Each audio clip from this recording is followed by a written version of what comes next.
Thank you. I like that. Thank you.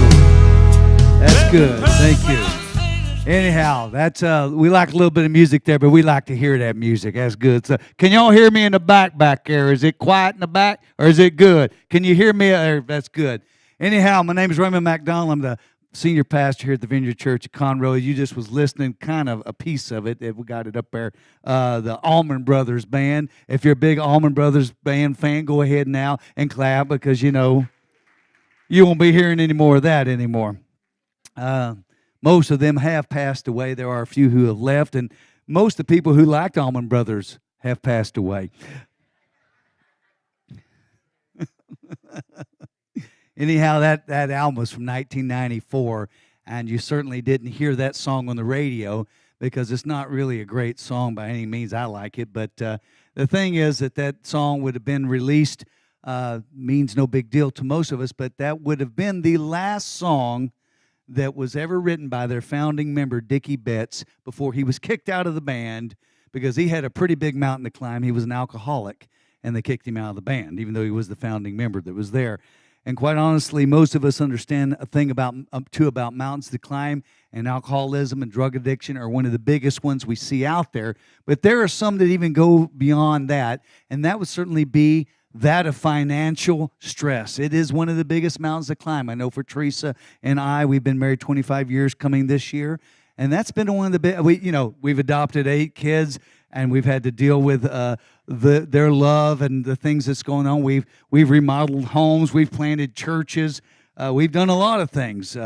But one of the largest mountains to climb always seem to come back to the issue of finances. Even when it's medical, the finances get involved. When it is addictions, the financial gets on. Financial puts its hands in everything that's there, and financial piece is a big part of what we want to see in our lives that's there.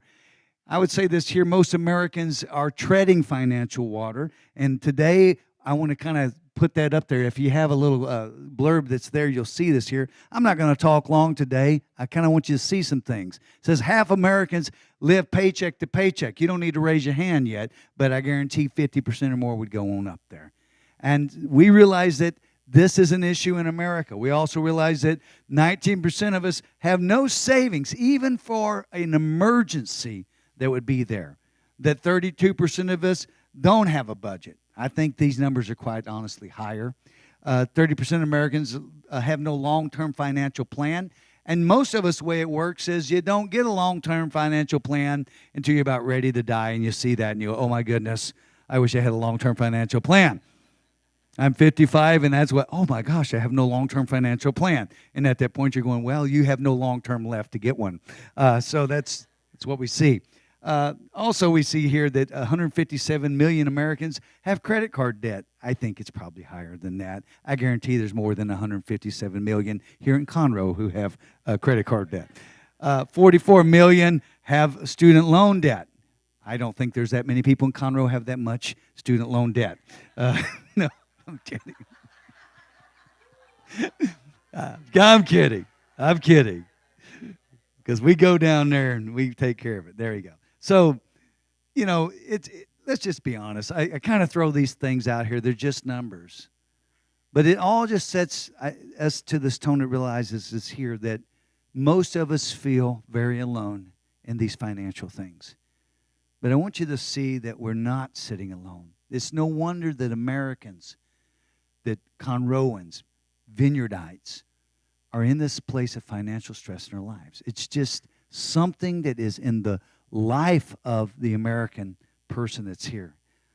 Everybody these days has to deal with the issues that are at hand. One is this here, is that prices rise. And I guarantee your salary hasn't generally risen to meet those rising prices that are there. So even when you think you may be okay, every day that goes by, things get down a little bit. Maybe you're like me, and when your toddlers become tweenies and teenies, and all of a sudden they eat more. I don't know why my kids eat more. They just keep eating more. They're like locusts. I go down to the store, and when you check out at the grocery store and the attendant's eyes light up, you know something's wrong. And then she looks at you funny when you're back 2 days later. The thing is that costs go up, and it's what is happening in our lives. And so it becomes very stressful at times. The bottom line seems that we just don't have enough money to cover the cost of today's needs. And biblically, we might say it like this here. There just ain't enough manna to go around, Moses. Right? There's not enough manna. Can you imagine doing that in the biblical times? Oh, that was even better. Oh, that's Moses. There you go. There's not enough manna to go around. No one here can even imagine that being said. But my point here today is the one who gives us our daily bread is not shortchanging the manna. It's impossible for him to do that. John Wimber said that a man once said to him, the Lord is just not ready to test me with money, so he's not giving it to me. And John Wimber said, oh, but he gave you his one and only son. He gave you everything. As we look at this here, we realize that this kind of thinking, there's not enough manna to go around, Moses, is a very dangerous way for us to think. Because as believers in Jesus Christ, it's just detrimental. Number one, we're saying we don't really believe in the goodness of God. Now, I'm not pointing a finger at anyone here. These are things I struggle with in my own life. As I have 11 children, as I have a house that's been remodeled 13 times or something of that nature, is about 3. The point is, these are struggles that go on in life. And it makes, if I begin to doubt the goodness of God, it also cuts into this here. It cuts into this very core thing that means to be a believer in Jesus Christ, and that means to be a person of generosity, right? Are you with me today? Come on, you're scared I'm going to get you to stand up and pass the plate again. I'm not passing the plate again today. So you can listen to what I'm saying here, because to me, even though financially that's part, which we'll be talking in the weeks, my main goal and hope here is that these issues of stress that hold us down and steal from our ability to be generous people begin to get resolved. That we begin to look at the mountain which looms in our foreground every time we wake up in the morning and start to see that mountain go down. That we see ourselves wherever we're at and begin to think there is a chance that this will not rule my life every day. That there's a chance that my life won't every day be waking up wondering how I'm going to get to the next thing. Or even worse, someone's going to find out that I don't have anything. And that's not the way we want to live today. One of the things we see Jesus saying this here, man, if you want to be perfect, go sell all your possessions to the poor, and you'll have treasure in heaven. Then come follow me. Obviously, Jesus believes in a generous portion being delved out. I'm not preaching that that's what we're doing today. I'm just saying these were the ideas that Jesus had. The other ideas we see here in Acts 2 is that all the believers came together and everything they had in common, they sold property and possessions and gave to everyone who was in need. Again, a generous heart was the beginning of the church as it was. A generous heart would also become a big part of the move towards the Gentiles as Paul was sent to the Gentiles and went to those early apostles who said they would go after the Jews. They said, you go after the Gentiles. But he said this here to them. He said, all they asked was that we should continue to remember the poor, the very thing I had been eager to do all along. Now, not every bit of generosity goes to just poverty. But the thing is that understanding the heart of the Christian faith has always been one of generosity. And if every one of us feels that we are the poor, there's no one left giving into the generous portions that get there. Being a generous believer is quite honestly what it means to be a believer. And being a financially fettered believer cuts us off from that calling that's in our heart. And I don't know about you, I've been there in my life where I'm unable to give, and in this place feeling like I wasn't a part of the family that stood up and did the bread and the wine today. I never want that for your life. When we first started this church, I was very afraid to talk about giving because we had a lot of people I knew who didn't have a lot. So I didn't want to fetter them with requests. And the Lord came to me and said, Raymond, this isn't your request. You've been blessed by giving. You've seen yourself come out of the hole. You've seen yourself come out of debt by giving. And you've seen your life blessed. You've heard the stories, so many stories of people who've been blessed. And yet you're not going to trust me by even speaking to other people about what it means to be a believer and being generous and being a giver. I repented, and I began to speak of those things. I remember we have a church down in Panama. And I spoke to the pastor, Dan and Carol Kaler down there. You may know them. Brian is the head of that Panama partnership, but he had called me, and I was coaching him through things. He said, what do I do about this? I said, well, number one, are you talking about giving? He said, these people have nothing. I said, when you do not allow them to give, you do not allow them to participate in the things of God, and you're making a judgment call on who they are, what they got, and their character. He opened up giving, and he said, there's one woman that comes, she's the first one there every day. She had a coin to put in the box. That's all she had. And she was so excited to give what she had to give.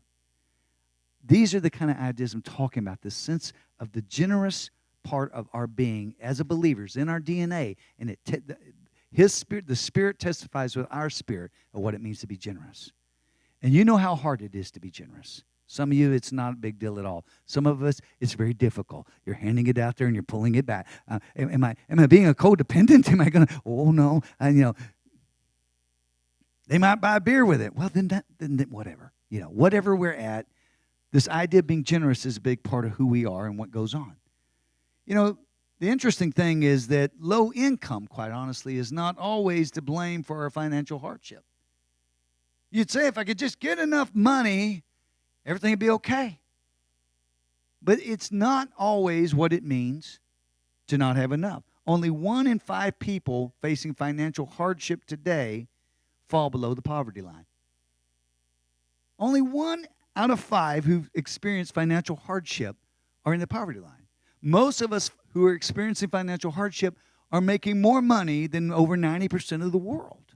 Matter of fact, this may touch you today. The majority of us are incredibly wealthy by the world's standards, which means if you make more than $2 a day, you're making among the top 2% of the world's wealthiest people in the world. You didn't even know that on your allowance, you're one of the wealthiest people in the world over there. Elijah's looking at him. He didn't know that. You didn't know you were a wealthy man. Now, obviously, we live in a country where you can't live on $2 a day. And so those are kind of skewed statistics. But that is part of our comfortability and who we are in our country and what's there. So I'm not certainly trying to bring us into a guilt complex, as much for us to see how God has blessed us and how being generous is part of who we are. We're locked in the constant battle with our desires for more. And it's really hard in this country because who here is living without air conditioning? Last time I had an un-air-conditioned car, I felt like I was cursed by God. You roll your window up because you don't want people knowing you don't have air conditioner. They might judge you, and you're sweating, having a heat stroke, just trying to get down the road. My radio don't work in my van, so I just sing like it does, Most of us have grown up, quite honestly, in this time of much, as the credit opened up in the 80s and debt became a big part of our country. It's not, by the way, we're doing a lot right now that it's going with tax breaks and things, but we still find ourselves staring at an untenable mountain of debt as a nation. And so it really comes our way and says, if this is the way the nation does it, this is the way the family does it. These are skewed understandings of finances that we've grown up with. I know this here. I worked for my uncle, and he gave me a lot of understandings of money. Everything was, hey, go down here and buy this drag line for $250,000. We'll get a loan on it, and then you spend all the money you made on this job for that, and then all the workers knock on the door on Friday, and we'd hide under our desk because we couldn't make payroll. It was a horrible existence working with that man. But these were understandings I began to see. You get what you can get when you can get it, and you deal with what you got to deal with, and a little stress ain't going to hurt anybody. But sheer anxiety is no way to live. And being unable to be generous is no way to live as a believer in Jesus Christ. And I'm not saying that to point a finger at you as much as I believe the Spirit has already begun to testify with you that you're called to this. It's like not eating. Your body keeps saying, it's time to eat.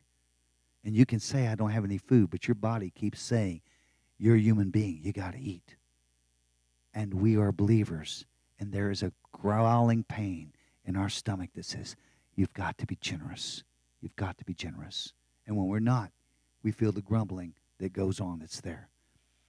We've got these false understandings of money The moment I give money to my kids, they'll pull it out and start walking around the house with money. Can I go somewhere to spend this stuff? This is no good. It's got to go be turned into a cheap toy to be broken on the altar of anger.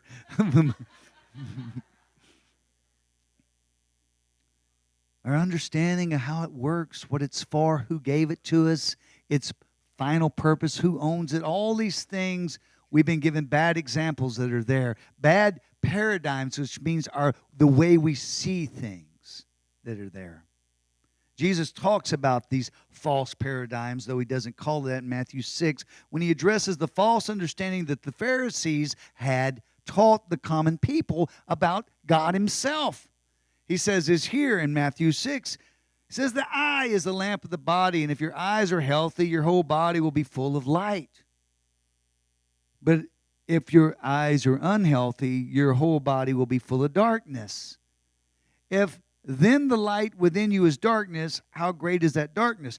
A very difficult thing to understand is it keeps going back, but suffice it to say this here. If what you think is good is bad, woe unto you if you get a lot of what you think is good. When if someone told you that eating chocolate was the best way to get in shape? You would be a happy person, wouldn't you? Until you saw Gordon's raise his hand. That's what I was told.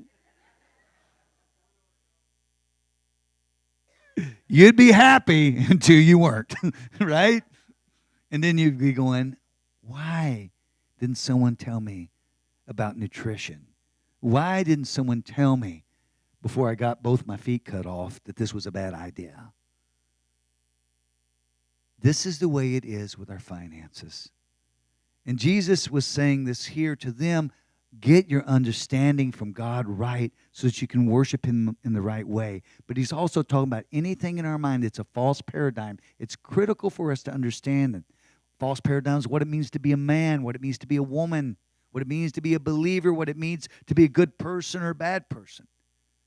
But we're talking about money today, and a false paradigm about money will take you to a place, to a pit of life that I'm telling you, you will not be able to stomach and you will not be able to live.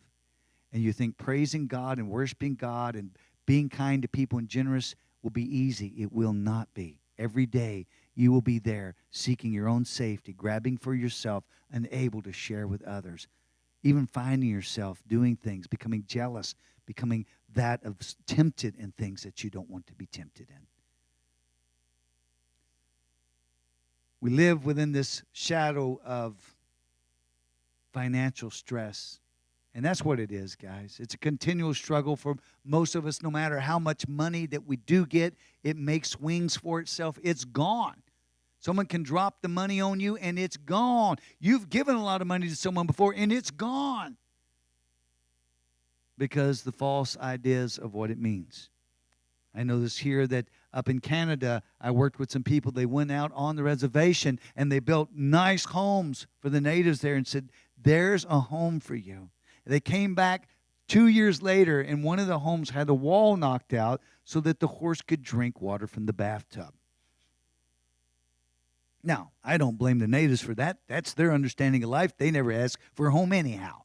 But the point is, the misunderstanding of things doesn't, you can give somebody something or we can receive something, but if we don't understand what it's for, we'll knock the wall out and let the horse drink from the bathtub, financially speaking.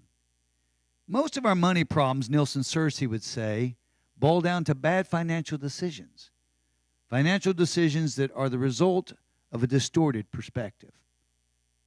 Would you agree with that? Could you get back in your life and say, that was a bad decision that I made? If I could get the money back from bad decisions I made, I'd have enough money to make another bad decision. Probably. Here's a few signs that you're not making wise financial decisions, and I'll put myself on this here. Your debt's growing each month. Are you with me this morning? Just catch with me. If your debt is growing again each month, your financial stress levels are rising so much that your humanity is you're like one of the walking dead. Because truly your mind's always on the money. People talk to you, you don't even see it. You sit down and pray, you don't feel any connection. Are you with me this morning, what I'm saying? Someone steps forward and says, I'm really hurting. You're saying, well, join the club. Quit smoking. You're making only the minimum monthly payments to your creditors. If you miss one paycheck, you can't cover your mortgage, rent, or bills. You and your spouse fight about money regularly. By the way, it's the number one cause of divorce, financial stress.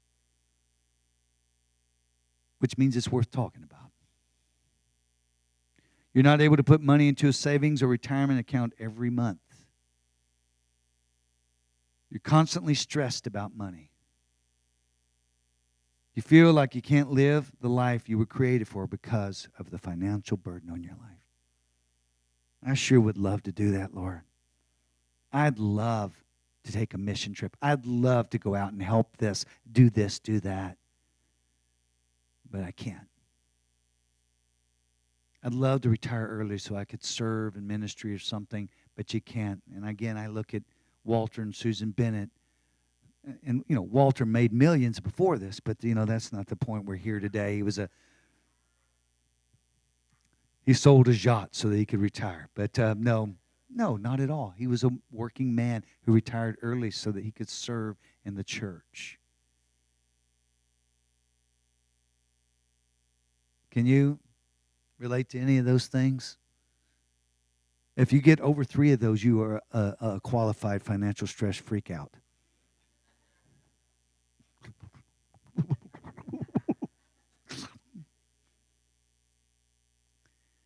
If you're like most people, you're going to relate to most of them, and that's why we struggle to be generous. It's just scary to be generous, guys. We find ourselves languishing at the bottom of a pit. If you're just with me and say, get the idea of being at the bottom of a pit in the mud, a financial pit with no hope of getting out. And what we need to get out of that is a ladder. And that's where this generosity ladder idea comes out to us there. It's not just any ladder, but it's a generosity ladder. It's a way to get out of this pit by beginning to realize we're generous, called to generosity, and we're generous people, and therefore we need to begin to see that in order to come out of the pit of finances. We want to get out of the pit of finances in order to become generous, but it's recapturing this call of being a generous person in Christ Jesus that gets us out of the pit and begins to push us forward. You see, the generosity ladder is like, it's just a tool. It's like standing at the top, reaching up and grabbing a can out of the pantry. It's a way to get the things you can't get to. And right now you look up and saying getting out of debt, being debt-free, being able to live my life is something that's unreachable. But there's a ladder that's here. And I'm not saying all these steps get us there, but I'm saying the Holy Spirit sees these desires in us and saying, Lord, I want to be there, and I want to be that kind of person. Can you help me get there? And he says, yeah. And there's steps, there's things that we're going to talk about, but the truth is we look at him and say, anything, bring to me things I can read. People can advise me. Renew this understanding of finances for me, because I didn't grow up with that. I didn't get a good idea of what it meant to be there. I've been mired in this debt, this anxiety, this frustration. I'm looking one day that I could just be there. And I remember moving to Texas after leaving California and being mired in this place, and I was working on a car and working on cars and rebuilding them, trying to get out of the debt I had accrued while serving a church in Utah. And I'll never forget, I had a dream, and my dream was Ed McMahon. Some of you too young to remember Ed McMahon. Some of you are too old to remember Ed McMahon.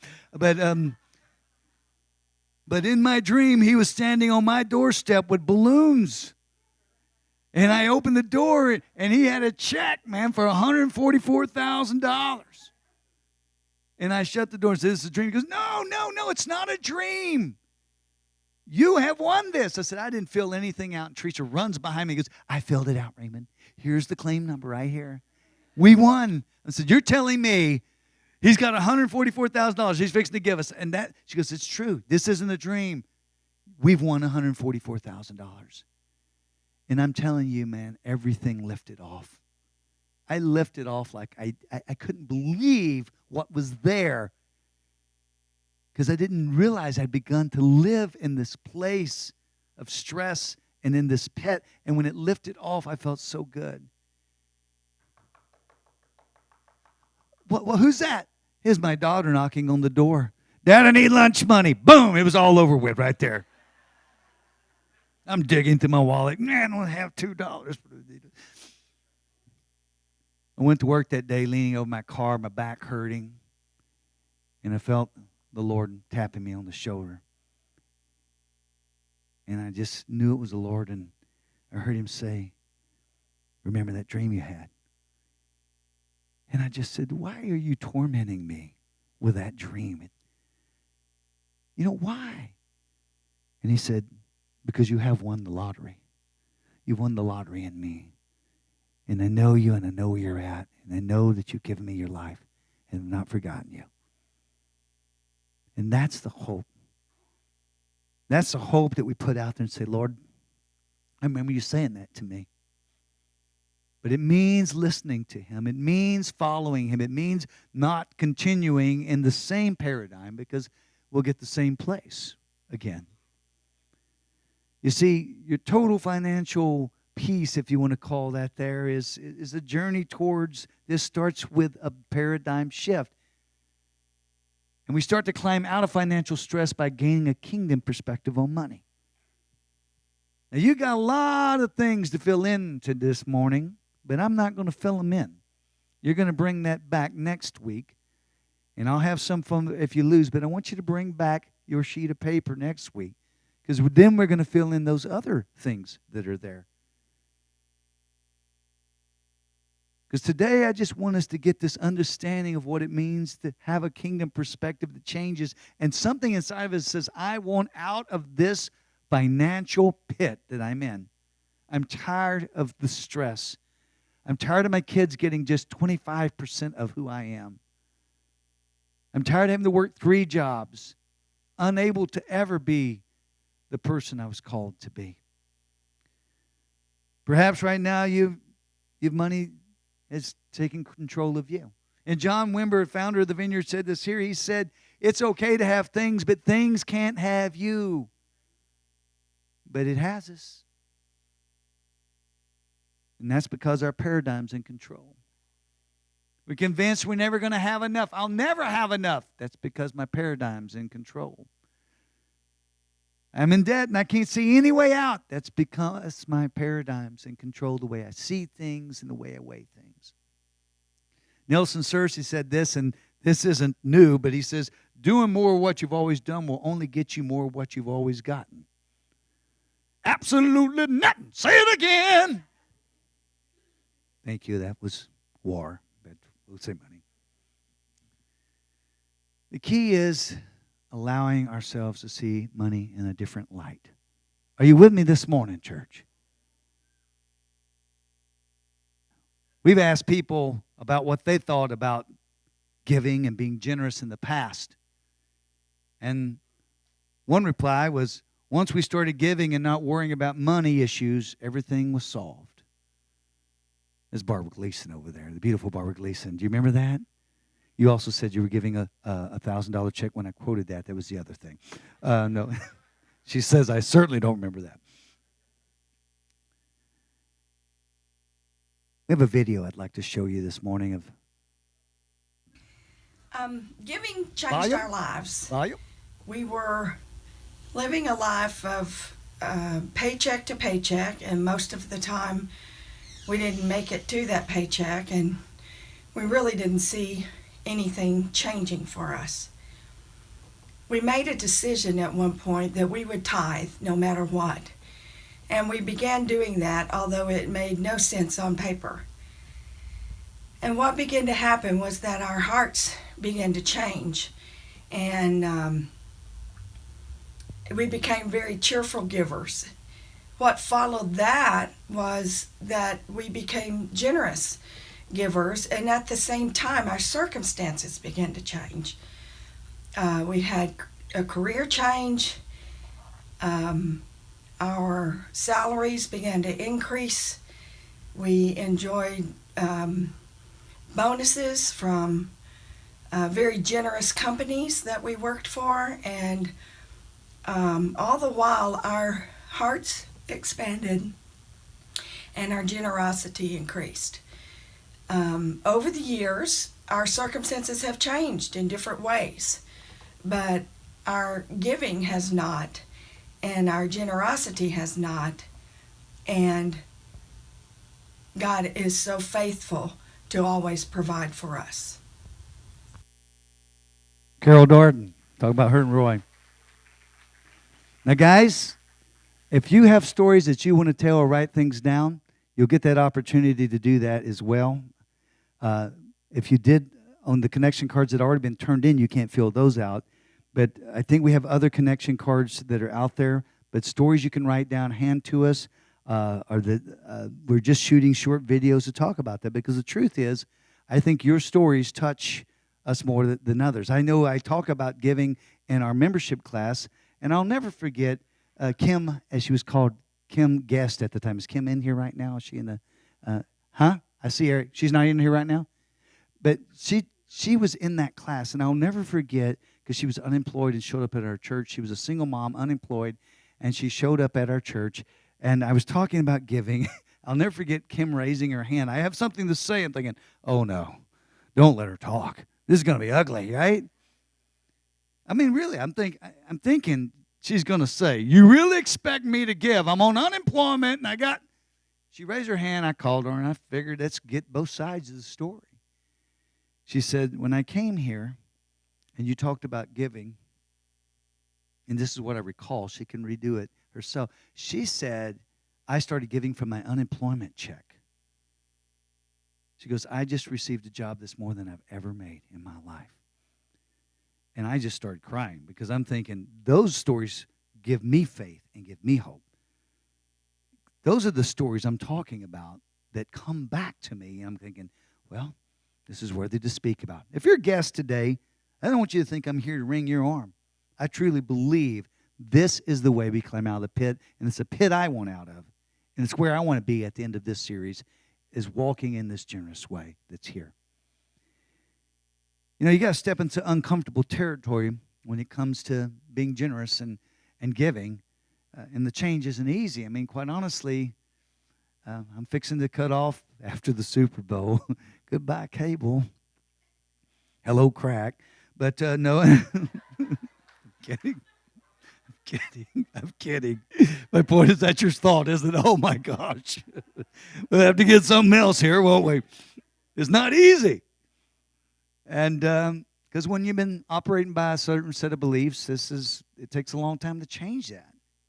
Maybe you're one of these people who's convinced you're never going to have enough. I know in my life that's where I've been at times. I thought I'd never own a home. I thought I'd live in a van down by the river serving Jesus. And if you're living in a van down by the river, that's fine too. If that's the choice that you've made for your life and want to, and it's your river and your van. But the paradigm has to come under a kingdom transformation. And I'm asking the Holy Spirit to come and do what the Spirit does. The Spirit says so much more, testifies with your spirit beyond what I could convince you, wrangle, or arm twist you to. Truth is that God owns it all. It's all His anyhow. Colossians tells us that in Him all things were created, things in heaven and on earth, visible and invisible, whether thrones or powers or rulers, authorities. He goes through all these big, heady things, and he says all things have been created through Him and for Him. And if you don't think that financial things are His, then your paradigm is going to have to go through a major change as we go through this series. I know that is my heart, is to demonstrate that with my life and my generosity. Stormy Mitchell and Todd Mitchell, they're part of our church, have been for years here now. I know I saw Todd over there. He's alone. None of the women come to church anymore. But, no, I don't get. But she said, God has shown me it's about Him. And it's his money, not really mine. And that's one of the things she shared with us in regard to issue of giving and generosity. Again, as I end today, I want you to remember to bring your papers back and be with us next week. Those little fill in the blanks, put them in your Bibles. And if you have a Bible on your phone, then I guess that's up to you how you're going to do that. Fold it up, real tiny thing, and slide it in the back of the. But I want to ask you to stand with me now.